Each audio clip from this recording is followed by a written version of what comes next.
Yeah. I got all these girls and they don't know how to act. If I take your girl, she ain't never coming back.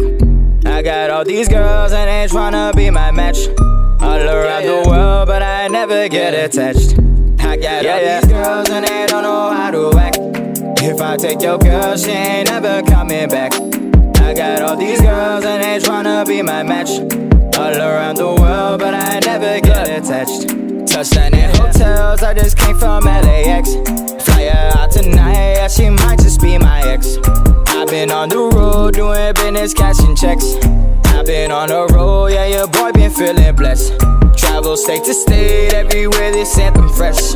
Your girl might escape, you can have her when I rest. She said I wore her out, kinda something like a vest. Say, take her then I leave, you can call me IRS, yeah. I got all these girls and they don't know how to act.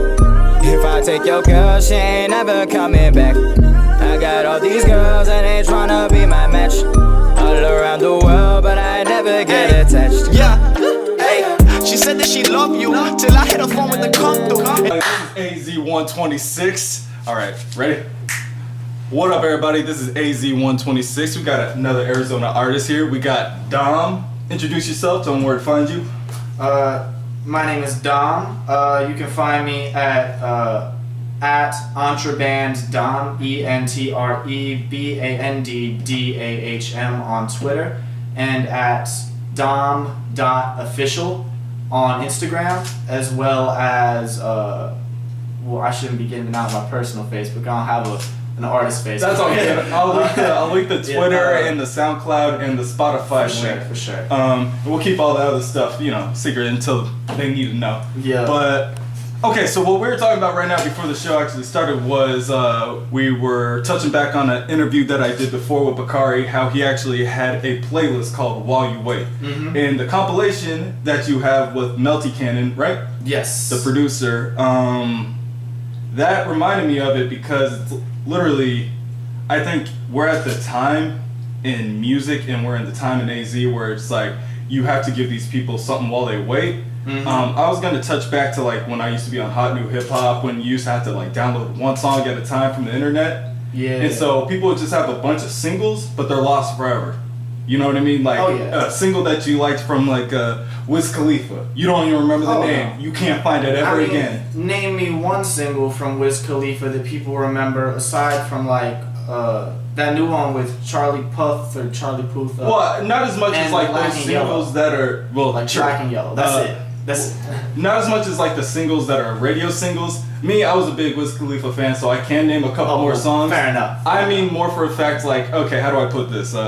Something that you would never see on their mixtape, something that they would never have on an album, just like a random song. Yeah. But this was your motherfucking song. You swear this is the best Wiz Khalifa, fucking Drake, whatever song that you ever heard, but you can't find it anymore. Because it wasn't in like a playlist, like a While You Wait playlist. It wasn't in like no fucking... And it just vanished. Exactly. It wasn't in no iTunes little SoundCloud playlist that some curator made. It just was released and now it's gone. Because Hot New Hip Hop don't go back to 2012 no more or something like that. Yeah, for real.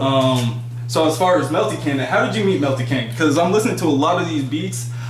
These are fucking beautiful beats. Like your style, you're like it's like one of those appetizer plates. Like you're trying a little bit of here, a little bit of that. Yeah. But it's like the beats. How'd you meet that guy? MeltyCannon, I met him entirely through the internet. The internet's a beautiful place for records. But like I'd actually been listening to his music for like several years, like without even knowing that he was like a producer outside of the stuff that he was doing with another guy called 50 Grand.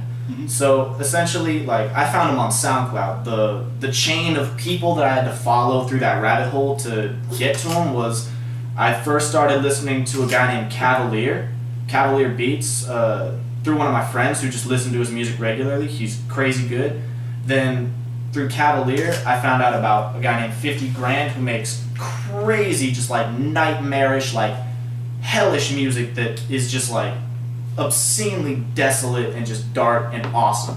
And then it's one of those YouTube beats where it's like dark, crazy YouTube videos. Like like one of those motherfuckers? I mean, a little bit. Like, no shade, but like, it's like, I hate everything. Let's make some dark music. Oh, some that makes us XXX. angry. The XXX. Oh, it's like way before that though, in my opinion. Like, and then from there, like, that like super dark ass dude, like he starts working with a guy named Dojinshi, that's the previous name of MeltyCannon, and so like Dojinshi making like little light boppy like hip hop kind of like Japanese, little, just like Oriental major beats. key things and stuff like to where it's all like super happy. Yeah.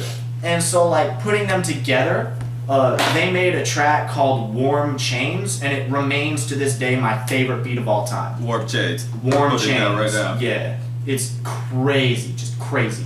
Like the tempo speeds up, slows down, all that stuff, and it's just my favorite thing ever. But like so I heard that like 2.5, 3 years ago. And so like I've been bumping that for a long time. And so I ran across MeltyCannon on SoundCloud because I'd been following Dojinshi, but then Dojinshi just kind of disappeared. And I didn't know what really happened. And it was just the fact that MeltyCannon changed his name from Dojinshi to MeltyCannon because like people were saying like cultural appropriation, stuff like that, like Japanese culture, etc. Makes sense. Yeah. It would have been the name that would have flew maybe in like the 90s. Yeah. You would have been the coldest motherfucker in the 90s. Yeah, but at this point, like, at this point in reality, like, it's like... You gotta pick and choose wisely. Yeah, and so, like, his entire persona just, like, changed, like, in terms of, like, all of the places you could find him on the internet and whatnot, so he just disappeared to me, like one of those singles, like, just gone. And yet, like, I found him out of nowhere. MeltyCannon. I was like, yeah, these are really boppy. This reminds me of Dojinshi from like a couple years ago. Like, this is crazy. And then I found another 50 grand song featuring MeltyCannon called like Acacia or something, I think. And then like I looked back on his SoundCloud to go look at Warm Chains again, and it said featuring MeltyCannon. I was like, wait, what? That's Dojinshi, not MeltyCannon. Like, and this motherfucker had to go back and change everything. All this old stuff. So he probably would have lost a whole bunch of fans if he never did that. For real. And so like from there, I literally just went on MeltyCannon's SoundCloud page, proceeded to go and check out his track train, like site where he sells beats and whatnot. It was BeatStars now, but he was using Track Train back then. And like I just ran through all of his beats, and I was like, all right, I want this one. So like before I even said a word to him, I just like I bought the beat and I dropped the track. Then I sent it to him, and I was like, hey, like this is what I'm doing with your shit. Like let me know how you like it. And then ain't that crazy how he reposted the name 64K plays. 64K plays. That's a fucking number. That's a number to be proud about. It's crazy when I was talking about this on the last interview that came out today with Brown Boy Maj. I was talking about how when artists change their names, because he changed his name to Brown Boy Maj. So when artists change their names, like naturally, even if they don't think it's coming, their style changes a little bit. It's like you're still you, but just a little bit different. You know what I mean? Like with that MeltyCannon, you could still tell it was something familiar. The name just wasn't there to bring you there. Exactly. But it's like the essence is there, it just tweaks a little bit of change. And it was just that like that feeling. I was like, wait, MeltyCannon's don't you? Fuck, man, like shit. Like I've been missing out on years of music. The internet is a beautiful fucking place. It is a beautiful fucking place. Like. And I mean, I've changed my name before. Like, I started out, like, literally when I was 12 years old as Dahm. Like, because I was trying to be an edgy 12-year-old, get away with saying the word damn in front of my parents. Yep. So, like, I mean, I just spelled it differently, pronounced it differently. And, like, I just kind of, like, I kept it like that for a minute. And then I dropped a song. Black parents ain't gonna let you slide like that. I know. Dahm, damn, dang. Oh, watch it. But, wait, so you switched it to Dahm, or it was Dahm? It was Dahm, then I switched it, and then I just came back, because I was like, man, I don't rock with this new name. It is corny. Like, I added, like, son to the end, because, like, I made, like, a line, like, I thought it was, like, a bar, man. Like, oh, this is a bar, like, this is a dope-ass little nickname, and then people just started, like, Dahm calling me that on, like, rap forums and stuff, like, Dahm son. I was just like, nah. Dude, like, alright, like, I tried to capitalize on it a little bit, but, like, that's the kind of shit. It's like when if it ever played in like a city that they didn't know you, they'd be like, all right, it's Damson. Yeah, exactly. And I'd be all like, Damson, new hit. That being Any said, girl. like, most people that listen to my music for the first time will say damn. Yeah. Like, no question about it. Like, every single time. But still, it's cool. Yeah, I mean, they gotta. This is why these kind of videos are important. You get to see the face. You see the face. You'll be more inclined to retweet the motherfucking song. You'd be more inclined to listen to the song. You'd be more inclined to become a fan. The first song that I heard off the tape was, what is it? Every Girl, Any Girl? All These Girls. All These Girls. Yeah, with Javoti. With Javoti. I like that one. Yeah. That was a little party song. Yes, sir. Like, Javoti actually did that whole, like, the whole track pretty much on an entirely different beat that I sent him. Like, because I was just trying to mess around, like, make some cool boppy shit. And so I sent him a beat. He sent me back that entire song. I was like, hold up. This is way too cold for it to be going on one of my beats. So I'm going to hit up MeltyCannon real quick. Let me find another one real quick. So I literally just went and I hit up MeltyCannon, got the beat, went to Houston to Javoti's spot, recorded the song. Wait, no. Different song I recorded at his spot. We worked on a lot of one of our tapes, God Bless a Game 2 and God Bless a Game 1 at his spot, but I think that one actually came together like through the magic of the internet again. But yeah, that one's a bop. What's up again, everybody? We don't know how we were looking before, but alright, here we go. Alright, y'all, so we had some technical difficulties, but that's alright. We're right back at you, and we're still talking about AZ. Go figure. So we're talking about AzWayTooActive and the movement itself and how it's generating everything right now. It's giving people life right now. Like, it really is. The motivation, the ethic is really something to be admired with some people, and that's just pushing everybody else forward. You said something about if you miss a day, you're behind. Yep. Something like that. How do you feel about it? Do you think this is like something we needed? I feel like just like everybody in Arizona was thinking the same thing, just nothing. I mean, personally, like, I was born in Arizona. Like, I'm originally from here. I go to college in Louisiana. I used to live in Australia. Like, I'm a part of a rap group from New York. So, I mean, like, I'm spread, like, all over the place. But it's crazy to me, like, the way in Arizona, like, the place I was born, like, people are actually coming together to, like, start a movement and whatnot. There's no movement like that in Louisiana. Like, there's, like, collectives, there's, like, cliques, there's crews and stuff trying to, like, build something, but there's no, like, larger movement, just, like, that goes beyond, like, people just trying to, like, be in their clique, be in their crew, be in their squad. Like, this is, like, my group of rappers, and together we're gonna make it. It's like, the hashtag AzWayTooActive is crazy to me. There are so many different artists, so many different types of artists utilizing it to, like, generate a platform, like, build a platform out of thin air in the internet. And not only build a platform, but put people on that platform and help them succeed. Like, Explicit, Della Prime, Oz Squad Family. They actually hosted a show that I played, and they were wild too. Like, yeah, I had an interview with them. They're cool as people. They're cool as fuck. Only one of the interviews stayed up. The other two got taken down because they were smoking or something like that. Yeah, I had a complaint about it. I was like, what the hell? Nobody complains in the other ones. Mm-hmm. It's like random videos that get complaints, and it's like a year down the road. It's weird. That's wild. It's fucking, doing this show, I've literally gone from people saying that AZ doesn't work together, AZ doesn't work together, AZ needs to work together. It's crazy that AZ's working together. Yeah. To the extent that they're working together out of nowhere. That's crazy. Out of nowhere. First person I saw use that hashtag was Della Prime. Like, I had it on Facebook and whatnot, and so, like, I just saw that hashtag, and I didn't really think anything of it for, like, the first, like, 2 months. Yeah. But then, like, it started being a thing. Like, I was seeing that everywhere, and so, like, that's impressive as hell to me. Like, It I don't know might who have started been a it, similar one that he had a little while ago. I think it was like 2, maybe 3 weeks ago now or something like that. This dude Benji said that at this certain time we're gonna start putting AzWayTooActive on everything, and it just started booming from there.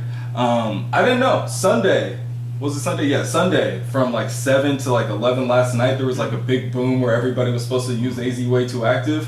Like, go on there, like look it up on Twitter, Instagrams, whatever you got, Facebook, and look at just like Sunday from 7 to 11. You'll see some crazy shit it's just crazy community that I never thought I'd ever see coming from this place. Yeah, it's insane. Like, what I actually used to do, like when I lived in Australia and stuff, is I would Google like best rappers from Arizona, and there were 0 big names, 0. Like any household name you can think of, like Tupac, Biggie, you think of Snoop Dogg, you think of what, T.I., Gucci Mane, just throwing things out there. Like anybody that any person who is like a general fan of hip hop would know is not from Arizona. Nobody. And it's wild to me. I think like the biggest anybody from Arizona's got, like, period, is being a part of like Strange Music by like Tech Nine or whatever, like something like that. Like, don't get me wrong, that's still big as hell, but that's not like the level of like national recognition that like multiple dudes out of multiple states are getting at the same time. And I think that's because like they've started. It's not potential mogul level. We don't have like a mogul. We don't have moguls. We don't have rock stars, bro. We don't have rock stars in here. Yep. Like, we don't. Like, not yet. But like, think like Atlanta, they came up with their sound. They have their movement. Like, New York has their sound, their movement, birthplace of hip hop. LA, their sound, their movement. Chicago, their sound, their movement. Like, Arizona, like, there's a movement now. There's not a sound yet. Nobody's broken through to the point where like other people are actively like, damn, I gotta use this sound. Like, where it's a regional, like, actual like feeling to the music, to the actual hip hop music itself. We haven't reached that point quite yet. If Drake hasn't stolen it, we ain't got it yet. If Drake don't steal it, we ain't got it. Once Drake steals it, then we know, like, yep, there we go. Yep. Once Drake works with an artist from Arizona, Arizona's got a sound, because then we know that Drake's trying to ape the Arizona sound. But shout out Drake. Please don't see him using familiar ass flows. I'll say it. I mean, all right. I'm still a fan. I love your music, man. Yeah, but you be stealing shit. Also, yeah. Sorry, dude, but like, for real. That's funny, man. But it's, I don't know. I want to see what happens next month. I want to see what happens because I hear they have like this freshman list that's coming out for Arizona. Check out the Arizona freshman list. It's wild. What was their name? I just saw it. Under Society. Check that out. They have a freshman list. I haven't heard a lot of the people, so I want to actually. This is actually making me want to go out and listen to these people. Yeah, for and real. It's kind of hard to want to go out to listen to people when it's like you got all the people who are quote unquote big names that you want to keep up with and stuff like that. Mm-hmm. So it's just a culture that's still developing, but we definitely see it's going somewhere. Oh yeah, absolutely. People are coming together. That's the first step. Let's talk about Louisiana. My mom's from Louisiana. She's from Alexandria, so I just went back there. Word. Oh, it's close. Yeah, it must that's be so close to Ruston, man. That's like so everything's hour and a half, 2 hours. So everything's fucking spread out there, huh? Yeah, bro. It's like fucking just buildings. I didn't know like a fucking McDonald's is gonna be like 50 feet away from the next building right next to it. You ain't gonna have that like store. Like parking lots are spread out by. You go to New York grass. and you got like corner stores. I never heard of a corner store in my life. Like, well, I've heard of a corner store, but it's like I hadn't like experienced that. Literally just walking down the corner and like you got like food, you got like drinks and stuff, and I'm just like, yo, like this is crazy. Because like in Louisiana, like you gotta drive yourself to a gas station. You ain't got no stores that just got what you need like wherever. Like you gotta drive your ass like 10 minutes down the road.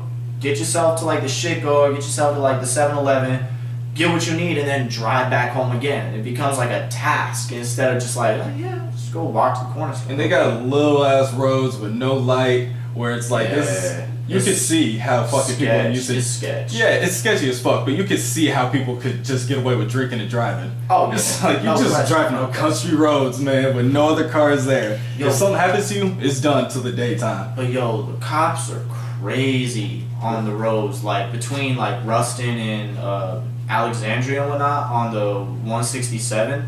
Like they be pulling people over for doing like 5 miles over the speed limit. Nah, like for I real. have It's that. I have crazy, that 7-mile cushion. Speed traps in Dodson. Everybody that's from Louisiana, like all 2 of you, beware the speed traps between Ruston and Alexandria on the 167 at Dodson. That's some shit, bro. It's the 19th of the month right now. It's almost quota season for the cops. They're gonna be pulling people over for everything, man.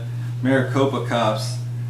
Yo. I don't know. They used to be worse, or maybe I just look older so they don't pull me over anymore, or something like that. I don't know what it is, or maybe it's the tint in my car. But I remember I used to always get pulled over for just stupid shit. Just man. Like just merging all fucking shifty because they're right behind you and I'm scared, kind of shit. Man, one time me and my friend were bumping Danny Brown, the song "Pneumonia" by Danny Brown, and cops pulled us over because they thought we were fighting. They said, "Y'all look like you're fighting." So I had to. I'm sorry, this dog under here, bro. No, I'm laughing at like the cops because it's like you can like see the cop like at the door. Well, you sounded like you guys were fighting, but yeah, we were in a car. They were like, yeah, y'all looked like you were fighting. Like the car was shaking and stuff, and like it.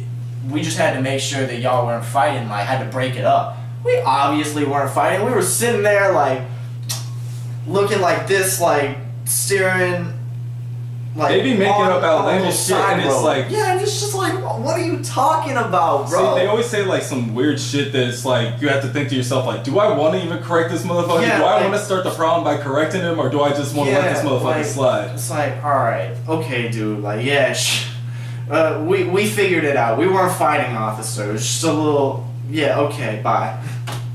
Yeah, it was after I broke up with her. It wasn't even a big deal, officer. She's a hoe. We figured it out, officer. It's okay. Just say, yo, I'm at my house right now. Yeah, you can come through. I'm doing the interview. That's how we talk to each other. Like we don't even say hi or bye. We just say, hey, this is what happening. All right, like some TV shit. Like you know on TV, like how they never even like say shit like hi or bye. They just say, pick it up. Hey, Mr. President. Yeah, we're gonna do it. Click. Yeah, exactly. That's a level I want to get on this conversation. Shit. Yeah, exactly. Well, I guess to wrap it up, you said you are leading up to another project. That's what this last little compilation was leading up to. It's just another project. Now, I don't want to tell the people the style of it, but is it going to be with all that? Yeah. I'm ready. Oh, you ready? What's like the style? Are you going to be speaking to people more, or are you gonna? So what I've been focusing on prior to this project, like in all the little things that I've been dropping with MeltyCannon and whatnot, has been like single potential, like just like making something that's just like boppy and whatnot. Like it makes you want to like jam out a little bit. It's cool. Like makes you feel like a certain emotion, like a certain way. But with Midnight Special, the title of the new record, my entire goal is to provide a narrative in a very loose sense. It's like a sonic narrative that'll, like, when you think of like a movie and you could compare it to an album, like if Pulp Fiction was like Dahm or something, or I don't know, like Sgt. Pepper's Lonely Hearts Club, then like I'm trying to make the weird like indie film that seems like it was made like in dude's garage for like $50, but it's like really cold somehow. Like it's got like experimental feelings and like it paints sonically rather than like literally with the words that I'm saying. It's gonna be the Netflix movie you were like, damn.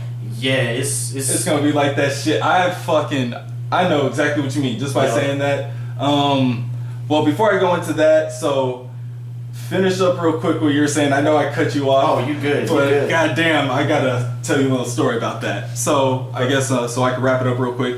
You want it to be like that indie song, that Netflix movie, that straight to Netflix movie that you watch and you're just like, why the fuck didn't this come out in a movie? Like, damn. Like, this fucking was crazy. Exactly. I want it to be immaculate, like, just on, like, the smallest scale.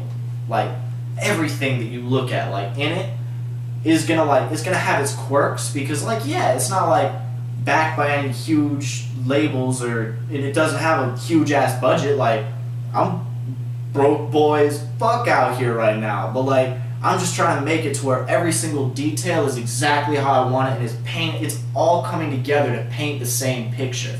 And so, like, regardless of, like, how, like, high fidelity it is, regardless of, like, of the actual, like, names and whatnot behind it, I just want it to be seen, like, as a great piece of art, personally. And it's all doom and gloom and sad shit and, like, personal stuff and, like, predicting the future, like, where I'm a fucking hypocrite and I say that, like, I'm not gonna, like, turn my back on my day ones, but then I'm an asshole because, like, I mean, let's be real here, like, becoming famous is already a 1 in a million chance, then, like, becoming a famous person that, like, actually is down to earth and humble and is, like, cool as hell is, like, also a 1 in a million chance. It's crazy. You have to have a humbling thing, like, let's take that back to, like, somebody a lot of people know. Iron Man, Robert Downey Jr. Yeah. This dude was a huge druggie.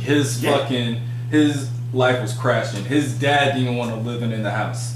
He gets that Iron Man movie because Iron Man, Tony Stark, is somebody who also crashed, burned, and came back. And the fans were so happy and so, like, proud of how natural it was and how beautiful the whole, like, picture came out that he was humbled and he got his shit together. And he was like, look, this is because of y'all. And I have to owe this to y'all, and this is, thank you, is basically what he said. And so that's essentially why I'm doing, like, the project the way that I'm doing. It's like a cautionary tale, but not to anybody except for myself.